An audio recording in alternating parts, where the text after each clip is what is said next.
What's going on, football family? This is Coach Wood, and you are back for another great episode of the Weekday Huddle with Coach Wood. This is going to be our first full week. I'm excited. We've got some amazing topics to talk about, you guys. If you are joining us for the very first time, make sure that you hit that like and subscribe button so that you guys can get the notifications whenever we drop a new episode. This is where you come, you guys, to get the conversations, the football recruiting advice, and the stories that are going to mean a lot to you guys and help you throughout your journey. If you're an athlete, a parent of an athlete, or if you just happen to be a coach or a fan, this is the place to be. So once again, thank you for joining us. And then also, please go down to the description box.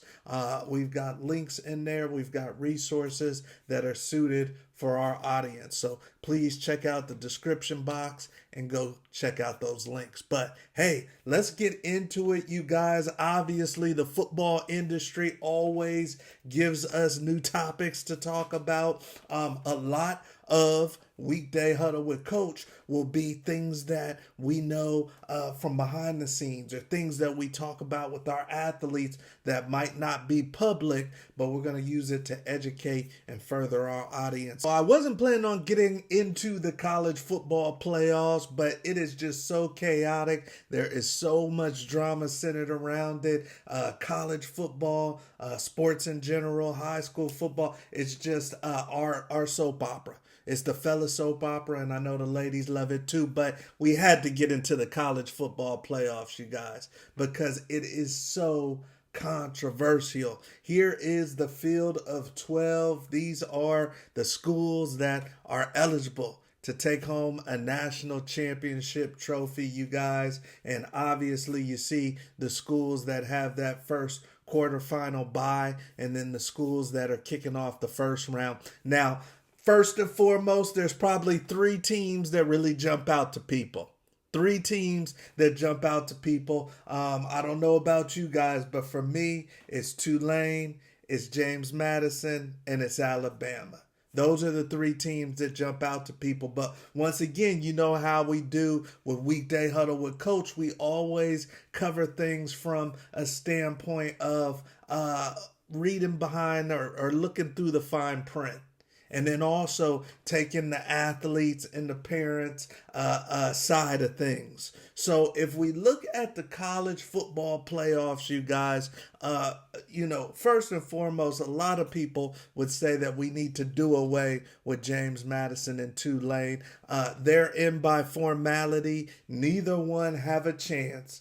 It would take a miracle for James Madison to beat Oregon. It would take a miracle, well, maybe not, Tulane to beat Ole Miss, especially with Lane Kiffin and some of the crew gone. Who knows? But Tulane is losing their coach too. So that playoff game is just going to be weird anyway.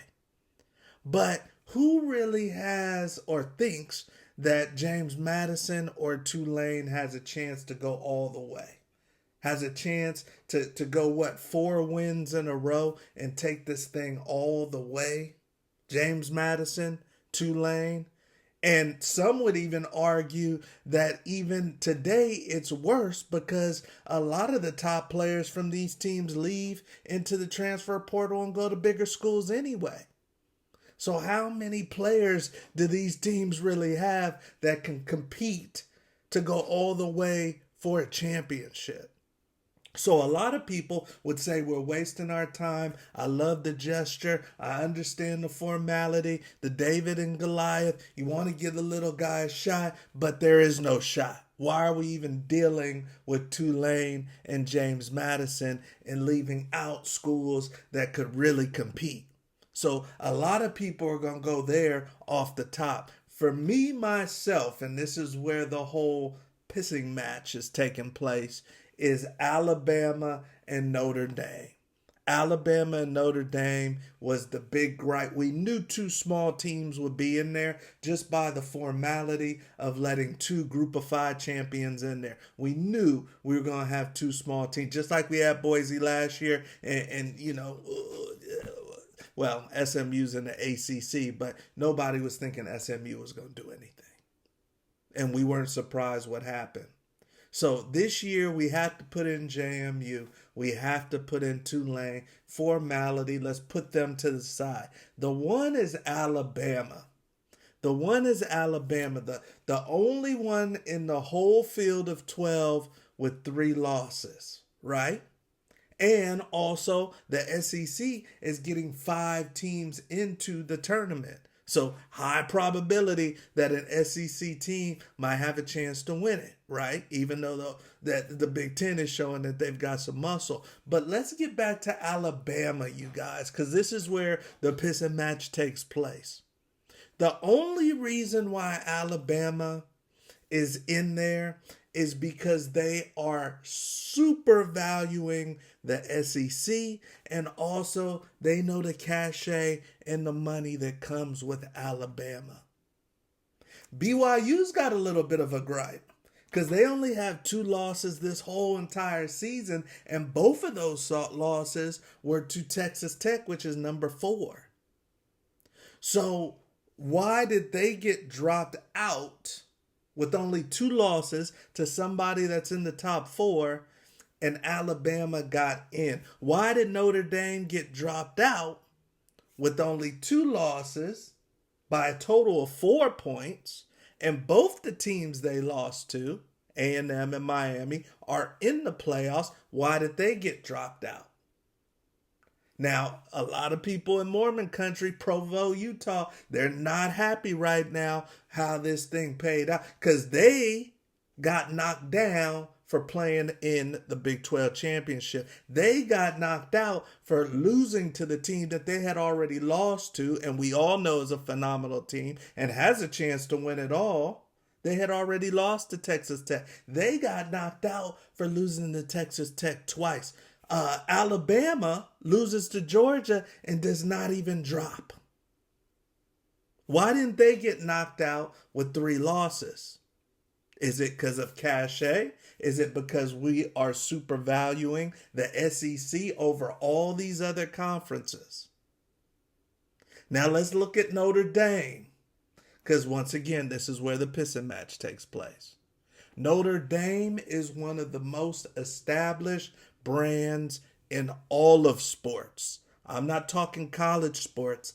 I'm talking all of sports. The money that Notre Dame makes, the Colts can't hold a candle to the money that Notre Dame makes. The Indiana Pacers, the Clippers cannot hold a candle to what Notre Dame is worth as a brand. Notre Dame is so valuable as a brand that they stand alone for football. They've got their own TV negotiations with NBC. They get to keep all their money to themselves. They're independent as a football program. But they're in the ACC for all their other sports. I think the ACC for all their other sports. The majority of their other sports, they're in the Atlantic Coast Conference. But not football. Not football. Not football where we like to break everything up, where everybody gets a little bite at the table. Vanderbilt has a little gripe too, but they know they still gonna get some money. Why? Because there's 5 SEC teams in the tournament. So Vandy, Arkansas, all these other teams, Tennessee, they know they're still gonna get some bread. Notre Dame gets into the tournament like they did last year. They get to keep the whole pot for themselves. Notre Dame made about 18 to 20 million last year's tournament and got to keep the whole pot to themselves. So why would we put them in the tournament where they're going to keep a lot of money again to themselves? We could easily put in Alabama, split up some of this money. And Alabama, who knows, the good people of Alabama might put a little something under the table just to put a cherry on top for the committee. And BYU, we don't really think they can win it anyway, and they're not going to bring any cachet. They're not going to bring any of those SEC eyeballs. So Notre Dame said, no. We're too big for you guys to do us like this. We're too great. We mean too much to college football for you guys to just push us aside like this and nobody's going to do anything about it. A matter of fact, we're going to take our ball, and if you don't want to let us play in this game, in this tournament, we don't want to play in any of your tournaments. We're done for the season. We're done for the season. So Notre Dame goes from strongly having a chance to win it all. And who's to say if they got in that they wouldn't, that they couldn't. So they went from having a chance to win it all. I'm a young football player on the team. I'm a coach on the team. I'm thinking maybe we have a chance to get in and win it all. We've only lost twice this season by 4 points. Shouldn't we have a chance to get in and win it all if the other teams we lost to by only 4 points combined are in the tournament? I'm thinking we got a chance. And they went, you guys, from thinking they had a chance to get into the tournament to saying no season, no more season. We're done. We don't even want to go to a bowl game. So they were going to go to a top-notch, probably New Year's Day, New Year's Eve bowl game. And the Notre Dame brass said, no, thank you. Our season's done. We play for national championships. We should be playing for one this year. But since you guys have your rules, we're going to take our ball and go home. We're going to have a little pissing match. So the NCAA committee, you guys, once again, BYU should be a little mad too. Our only 2 losses, Texas Tech, who could win it all. But Notre Dame, you guys, they let out a brand like Notre Dame. We're going to have JMU and Tulane in this thing, and we're going to leave out a brand like Notre Dame. Nah, we don't want to play in no ball game. So here's my thing. What are you guys' thoughts? Did Notre Dame do the right thing? Did they don't want to be affiliated with the conference? They don't want to go to the SEC. They don't want to go to the ACC. It's not going to happen, you guys. They're staying independent. But what this was Notre Dame saying, all right, well, that's the last you're going to see of these gold helmets this year.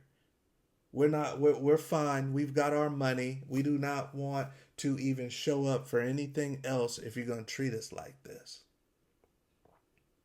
Did Notre Dame do the right thing? Keep in mind, turning down a bowl game means turning down extra practices for your team. It means turning down extra development for your young guys. It means no bowl gifts.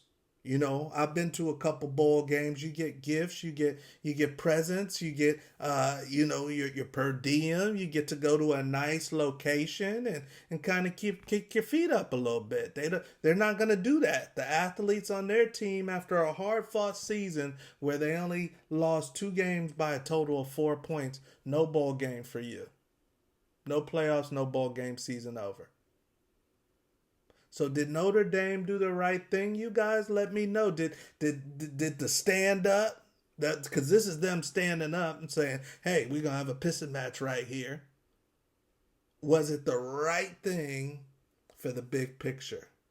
Maybe it was, so that this doesn't happen to them again. Or was it the wrong thing for the big picture? And the big picture should be about these kids having an opportunity. So I wasn't planning on covering this, but it was so debated. It was so hot. There's a lot of fan bases that are not happy. I truly anticipate that it's going to go to 16. The field will go to 16 for college football playoffs.